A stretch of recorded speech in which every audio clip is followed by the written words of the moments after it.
Hey everyone, welcome back to my channel, your ultimate source for all things Apple. Today we are diving deep into the latest iOS 18.5 update for the iPhone 16, from new features to performance changes, and why I think you should hold off on updating for now.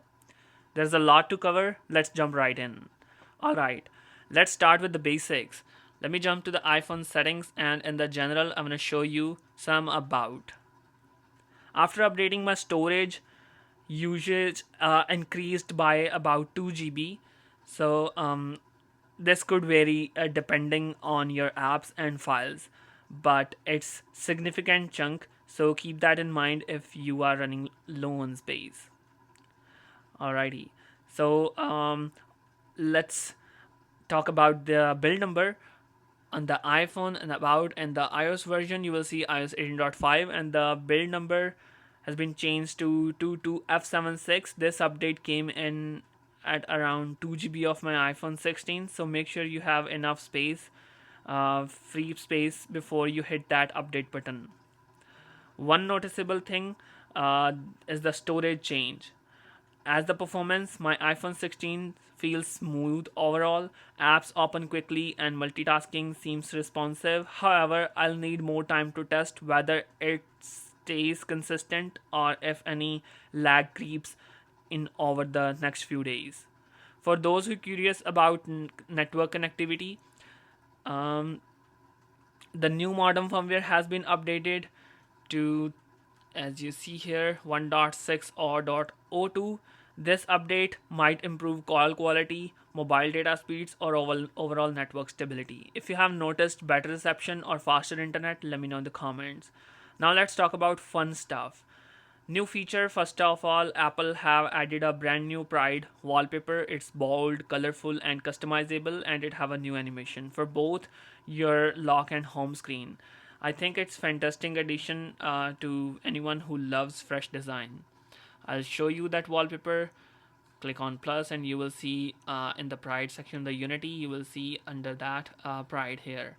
Here is the new wallpaper, and it have really cool animation, so maybe you can check out if you're interested.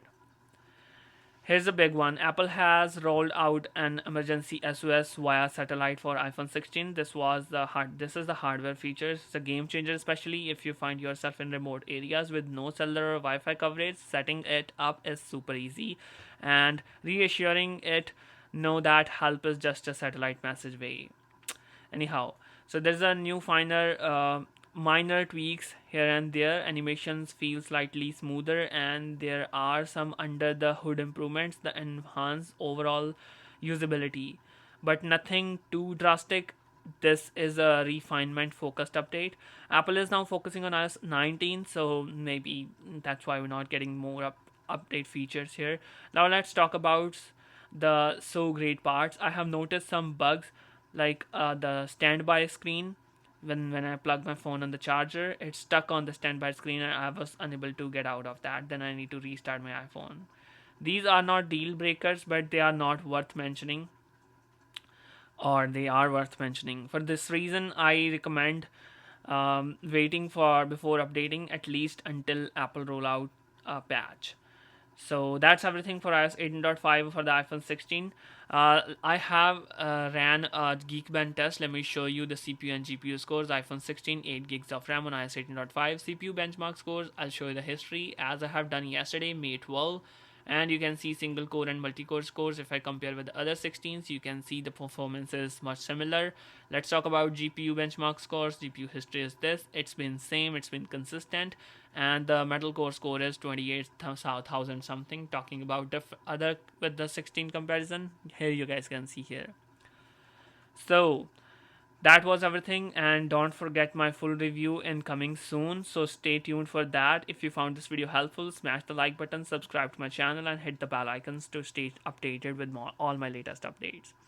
Thanks for watching. I'll see you in the next one.